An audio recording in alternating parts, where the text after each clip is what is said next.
Zora. En contrepartie de la libération de ces otages, on l'a déjà dit, plus de 2000 prisonniers palestiniens vont donc être relâchés. On va voir l'image, peut-être celle de la prison. Ça, ce sont les images de la bande de Gaza hier. Ce qu'on va voir, c'est peut-être celle de la prison d'Ofer, justement, là où la plupart sont incarcérés.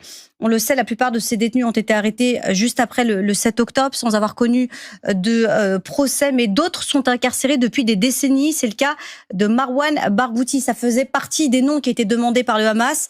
Il y a encore un doute aujourd'hui, ce matin notamment, pour savoir si cette figure du Fatah, qui a été fondée par Yasser Arafat, figurera finalement ou pas dans la liste. C'est la grande inconnue, vous le découvrez à l'image. 23 ans de prison pour Marwan Barghouti, c'est la demande principale du Hamas pour cette... Alors, mais justement, il y avait un petit débat autour de Marwan Barghouti. Est-ce que il a évidemment été négocié. Et est-ce que même le Hamas voulait vraiment qu'il soit libéré? Vu sa popularité, et puis c'est un opposant politique au Hamas à la base. C'est considéré comme un successeur de Yasser Arafat.